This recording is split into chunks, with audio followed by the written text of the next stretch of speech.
네, 오늘 또 특강 새해 들어서 두 번째 제가 준비해 온 것은 요즘에 이제 아동 학대니 뭐 별일이 많아서 부모들이 애를 어떤 존재로 생각하고 애를 키우는가 이런 게 참 좀 궁금했어요. 그래서 제가 그동안 이렇게 내 나름대로 정리한 것들이 예전에 사철학한 사람들이 애를 어떤 존재로 보느냐, 애들은 이렇기 때문에 이렇게 가르쳐야 된다 하는 게 이 시대별로 좀 있어요. 그래서 오늘 제가 얘기를 드릴 때 여러분들이 보시고 내가 제대로 지금 잘 트랙 속에 있는지 이런 거 한번 점검해 보시면 좋을 것 같아요. 그래서 크게 이제 1900년대 들어와서 그러니까 20세기에 이제 크게는 이제 맨 처음에는 두 가지 조류가 같이 갔었어요. 그래서 애를 러닝 빙, 학습하는 존재다 이렇게 행동주의 심리학에서. 그래서 애들을 빈 용기에다가 비유를 합니다. 그래서 애들은 빈 용기 같아서 많은 걸 알고 있는 교사가 무언가를 그 빈 용기에다 채워줘야 되는 거지. 그러니까 체험 철학이야. 그래서 좋은 선생 만나면 너무나 훌륭하게 잘 크고 뭐 이러는 거죠. 그래서 어떤 결과가 나와야 되니까 암기시키고 주입하고 막 이렇게 했어요. 그래서 애들의 흥미 이런 거 상관없이 막 밀고 가고 끌고 가고 막 이렇게 하면서 애들이 학습 결과가 이제 점수로 나타나면 그게 하나의 성과로 얘기할 때가 애를 학습하는 존재로 봤다. 러닝 빙이다. 제가 그렇게 얘기를 해요. 그래서 그때 중요시한 거는 이제 행동주의 심리학에서는 어떤 행동적인 결과를 만들기 위해서는 적당한 부분에 자극과 반응으로 애들이 행동 수정이 되고 변화된 채 어떤 결과물을 만들어낼 수 있다. 그래서 뭘 잘하면 이제 칭찬도 해주고 잘못하면 이제 가슴에다 빵점이라는 시험지 붙이고 각반 돌리게 하고 무안 주고 그쵸 엄격하게 훈육하고 망신 줘서 빵점 안 받도록 하고 뭐 이런 일들이 이제 쉽게 했던 일들이지요. 별로 옳진 않지만 근데 거의 비슷한 시기에 이제 필링빙은 이 정신분석학적인 어프로치예요. 그래서 애들을 억지로 시키기보다는 애가 재밌어하는 걸 하게 하고 애 내적인 어떤 흥미나 이런 거를 중심으로 애 중심적으로 해야 되지 않느냐 하는 게 이제 거의 동시대 그저 1900년대 초에 같이 일어난 이제 사조로서 저소득층은 이 행동주의 심리학을 좀 좋아했다. 그리고 좀 공부한 사람들은 이 정신분석 입장으로 이제 했다 그래요. 그래서 행동주의 심리학에서 좋아했던 그 사람들의 틀은 뭐냐면 뭐 애 속마음을 알 수는 없으니까 9시에 먹이고 12시에 먹이고 3시에 먹이고 사이사이 화장실 가고 이런 식으로 순전히 계획 양육하고 그 틀에 맞춰야만 나 할 일 다 했다 생각을 하고 또 정신분석학 쪽에서는 그렇게 안 하죠. 오늘따라 많이 먹네? 그럼 좀 더 먹이고 오늘은 좀 안 먹네. 그러면 어제 많이 먹어서 오늘 생각이 없나? 그리고 안 먹여도 되니까 상당 부분 어떤 내적인 어떤 욕구 이런 거를 잘 간파해서 했다 그래요. 그래서 좀 학력이 좀 있는 사람은 정신분석적인 틀을 더 좋아했다. 뭐 이런 얘기가 문헌에 잠깐 나오는데 뭐 그렇다 이러고 얘기할 수는 없지만 그래서 이게 맨 처음에 러닝빙 학습하는 존재다 뭔가 막 넣어줘야 되고 애는 빈 용기 같고 그래서 암기시키고 힘들게 하고 엄격하게 훈육해서 망신 주면 이제 공부하게 되고 이렇게 했죠. 그러다 보니까 애가 어떻게 돼? 어떤 애들이 학교 가면 졸고 재미없어 하는 애들이 생겨요. 왜냐하면 이 공부는 굉장히 자율적으로 해야지 되거든.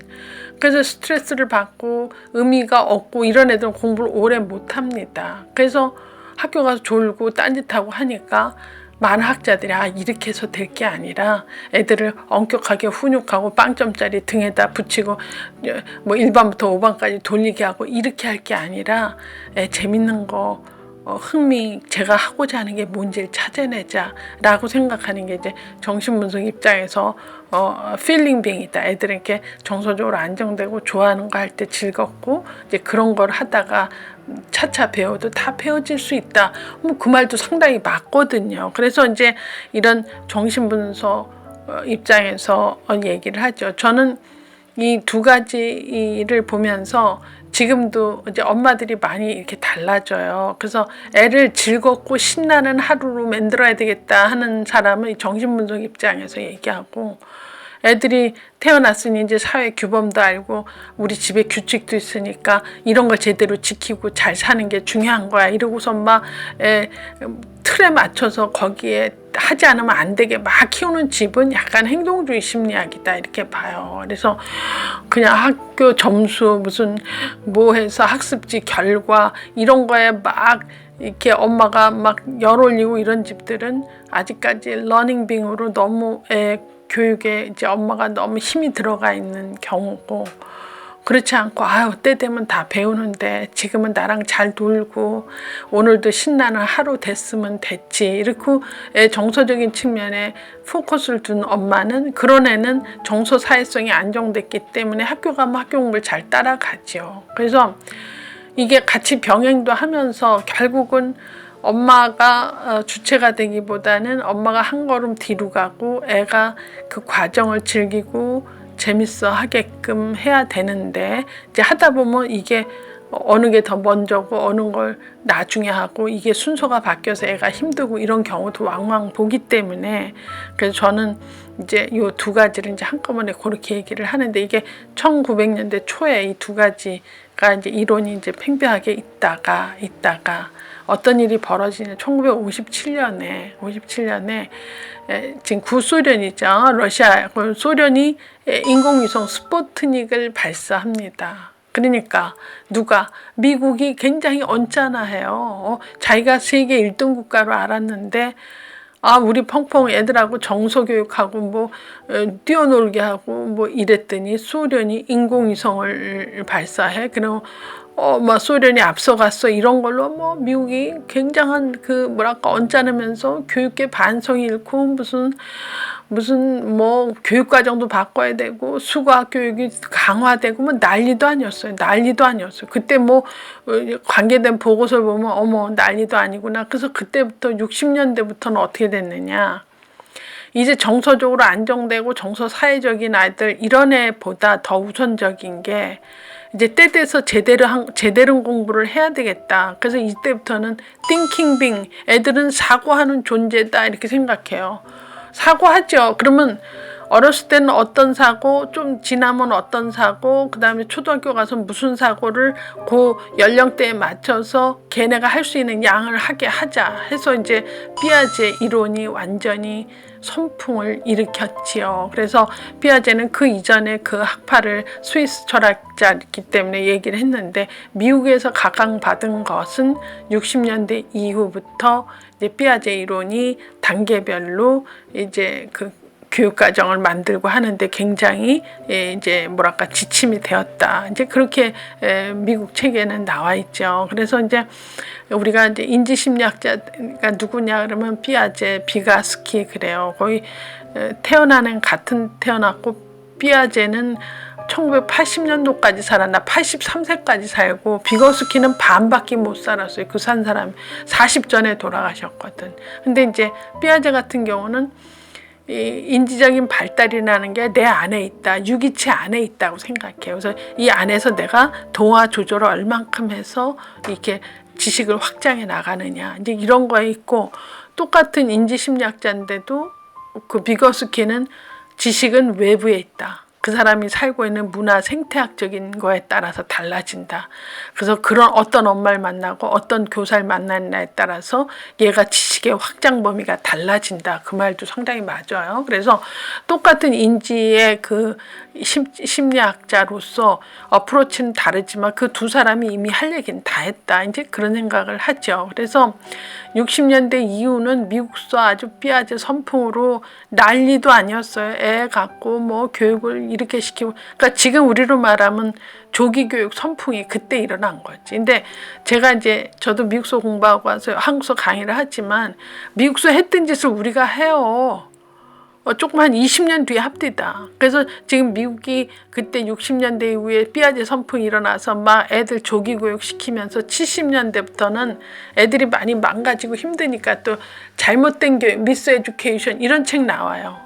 또 허리드 칠드런, 그래서 서두르는 아이들, 이렇게 미리 조기 교육한 애들은 서둘러요. 그런 책들이 70년대 이후에 막 쏟아져 나오니까 이제 미국은 다양성을 목표로 하지만 뭐가 터지면 또 그걸 수습하기 위해서 뭐 센터도 생기고 재밌는 나라가 미국이잖아요. 그래서 이제 막 그렇게 떠들썩하면서 이래 갖고는 안 되겠다. 조기 교육해서 애들 다 망가뜨리고 이렇게 우리나라가 80년대 이후 또 조기 교육하고 난리 나잖아요. 그래서 막 ADHD 생기고, 지금 뭐 ADHD 생기면 저 웨이팅 깔고 6개월 뒤에 가서는 잠깐 보고 하는 정도로 지금 미국이 했던 짓을 우리가 지금 80년대에 우리가 하고 있다. 물론 갭을 좀 많이 줄이긴 해도 그래도 했던 짓을 좀 하는 것 같은 생각이 들죠.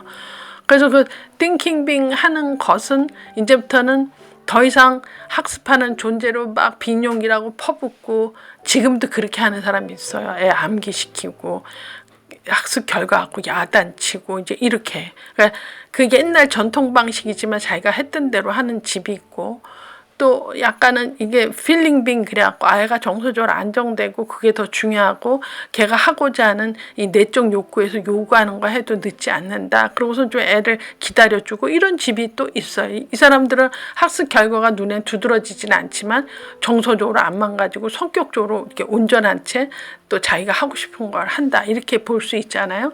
근데 이제 스푸트닉 발사 이후 전부 틀이 바뀌어서 이젠 띵킹빙이다, 애들이 사고하는 존재다, 이러고서 이제 애들을 나이별로 체계적으로 하다 보니 너무 또 조기에 서두르면 이게 또 문제가 돼서 이제 여러 가지 이제 뭐 ADHD니 산만하니 뭐 비디오 증후군이니 틱장애니 하는 것처럼 우리나라 조기 교육을 서둘러서 생기는 1위, 2위, 3위가 ADHD, 비디오 증후군, 틱장애죠. 그래서 이렇게 적기 교육을 안 하고 조기 교육했다, 이게 큰 문제가 되는 거죠. 이미 미국서 해왔던 걸 우리가 또 지금 하고 있다.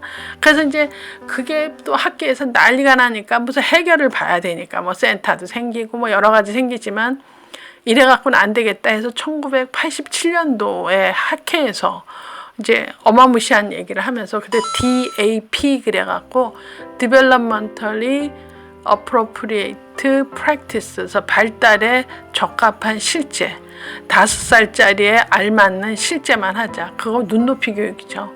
6살짜리가 할 수 있는 것만 하자. 그죠?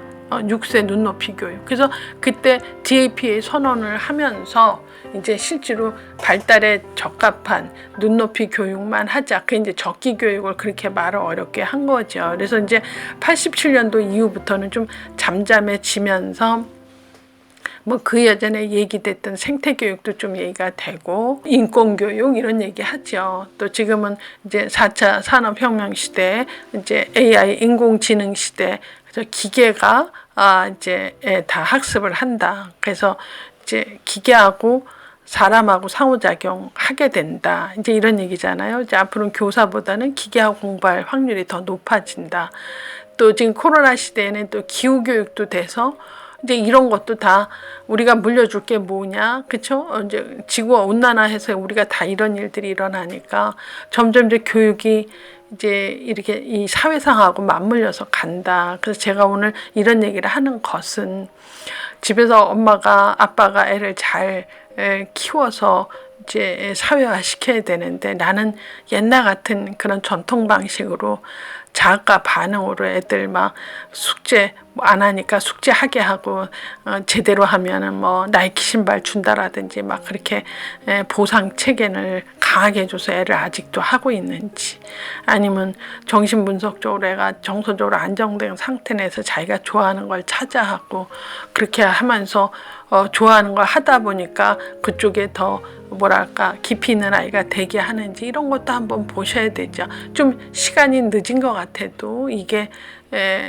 너도 행복 나도 행복이 아마 이쪽이 되지 않는가. 너무 공부 위주로 하는 집은 애들은 맨 처음에는 싫은 것도 암기하면서 점수 올리려고 하다가 나중엔 모든 걸 다 암기하려니까 이제 공부가 지겨워지고 하기 싫어지는 애들은 이렇게 공부를 누굴 위해서 하는 그런 공부를 하는 애들은 공부를 오래 못하죠. 그래서 정신분석적으로 자기의 어떤 내적 욕구에 맞게 자기의 어떤 필요에 의해서 할 수 있는 그런 공부가 오래 간다. 이제 그런 얘기 제가 하고요.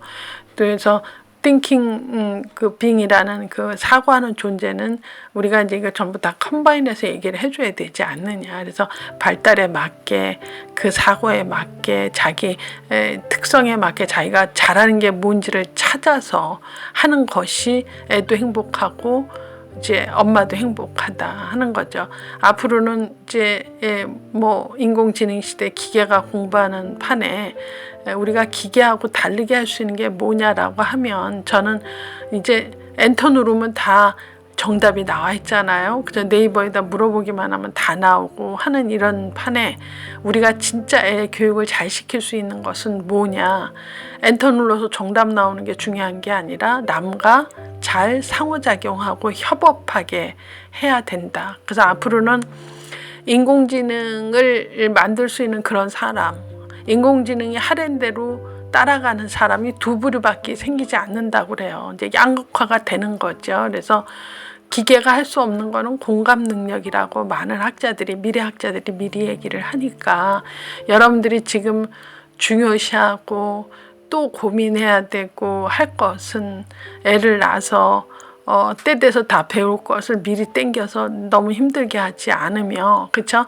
걔 어떤 내적 욕구에 맞게 걔가 좋아하는 게 무엇인지를 관찰을 통해서 찾아내고, 걔가 그 생활을 즐기면서 기계보다 난 사람이 돼야 되려면 걔가 갖고 있는 주변 사람하고 상호작용하는, 그래서 엔터 눌러서 정답 찾는 그런 능력보다는 누구랑 상대 남하고 잘 협업하고 남 얘기에 공감하며 같이 일을 할 수 있는 그 상호작용 능력이 있는 것이 굉장히 중요한 능력이다, 이렇게 보여집니다. 그래서 오늘 제가 이 특강을 하게 된 이유는 앞으로 우리가 고민해야 될 이제 AI, 이제 인공지능하고도 상호작용해야 되고, 그렇죠? 이런 생태교육도 해야 되고, 좀 애들이 많이 어지러운 목숨을 앓고 죽어가는데 그 인권도 이제 엄마나 아빠가 제대로 알고선 핸들링 해야 되고, 또 이렇게 기후변화로 너무 힘들게 하는 이 코로나로 우리가 1년 이상 이렇게 고생을 하는데, 코로나 애프터가 있는 게 아니라 코로나를 끼고 이제 계속 살아야 된다, 이런 얘기를 한다면 이 지구 온난화도 굉장히 심각하게 생각을 해서 우리가 모두 이제 교육을 통해서 예방할 수 있는, 그래서 좀 더 나은 미래가 되려면 이제 어떤 생각을 갖고 애를 키울 것인가. 그래서 여러분들이 아동을 어떤 존재로 보고 있느냐 하는 것을 이제 크게 미국 사조하고 미루어서, 제가 한국도 거의 이 사조에서 벗어나지 않는다 하는 거야. 그래서 어떤 사람은 지금 현대를 살아도 이게 다 해요. 러닝 빙, 학습하는 존재고, 감정이 있는 필링 빙인데다가 띵킹 빙이다, 이거 다 해야 된다 그러고 막 하나이한테 모든 걸 다 할 때 과연 그게 이제 가능한지, 또 잘 된 사람이 있으면 얘기해 주시면 너무 고맙고. 그래서 이 총체적인 변화라든지 총체적인 흐름을 좀 알고 있으면서, 그렇죠? 자기하고 상호작용을 한다면 가장 좋은 교육은 그거죠. 이렇게 가르치는 입장도 스트레스를 안 받고 배우는 입장도 스트레스가 없는데 점진적인 변화 속에서 어떤 미래 어떤 목표점을 가고 간다, 이게 가장 중요한 거죠. 그래서 그러려면 누가 부모가 뭘 좀 알고 있으면 이제 방향을 이렇게 가는데, 그죠? 방향을 설정하고 잘 리드하는데 도움이 되지 않을까. 그래서 이제 여러 사학자들이 한 얘기들을 오늘 제가 했어요. 그래서 어떤 집은 너무 러닝 빙에, 어떤 집은 너무 필링 빙에, 어떤 집은 너무 띵킹 빙에, 그래서 어느 한쪽에 치우침도 없으면서 이제 전체적인 사조를 알고, 또 한국이 미국의 어떤 트렌드를 전혀 무시하지 못하는 채 좀 반복하는 것도 있어요. 그래서 지금 여러 가지 이런 이제 상황을 잘 고려해서, 또 내가 지금 힘들게 난 아이를 잘 키워서 사회 이론으로 사회화시키는 게 부모의 역할이라고 한다면 내가 그동안에 어떤 사철학에 의존해서 애를 키웠는지 한번 점검하는 것도 의미가 있다고 봅니다. 그래서 요즘에 이제 그 신문지상에서 많이 얘기되어져 있는 얘기들도 보면 저 부모님들이 저러려고 한 건 아니었는데 결론적으로는 전혀 몰라서 저 무지가 용맹한 케이스로 결국은 저렇게 돼서 신문지상에 오르면서 정말 참 망신스럽구나 이런 생각을 하게 됐죠. 그래서 참 부모라는 것은 부모됨의 준비가 없이 다 부모가 돼요. 그래서 너무 예행 연습도 없고 부모가 처음이라 다 실수투성인데 그냥 그걸로 끝나는 게 아니라 애가 망가지고 그렇죠. 16개월 만에 죽고 죽고 나서 보니까 뭐 여기저기 어른들이 너무너무 이제 잘못한 거고 막 이런 것들 보면 조금 무지한 부모가 용맹한 일을 하지 않느냐 그런 의미에 이런 이제 수업을 잘 들으시면 자기를 한번 이렇게 반추해 볼 수 있고 더 반성할 수 있다면 반성해 보면서 앞으로 살 날이 많은데 시행착오를 한참 한 다음에 반성하기보다는 부모는 예비부모 교육만이 의미가 있다고 생각이 들죠. 그래서 실수한 다음에 그때 회개하고 반성하기보다는 부모 되기 전에 발달을 좀 안다든지 부모 되기 전에 애는 어떻게 키워야 되는지 그 사조는 뭔지 사철학이 뭔지 이런 것들도 한 번쯤 귀담아서 듣고 생각해 보면 우리 다 머릿속에서 생각했던 일들이라고 저는 생각이 듭니다. 그래서 빈 용기로 생각하는 러닝빙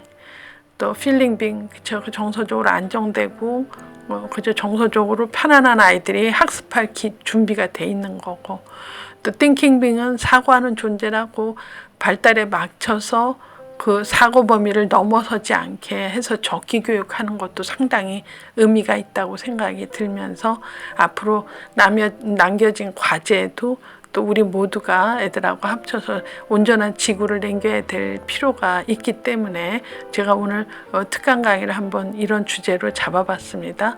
다음에 또 뵙기로 하죠.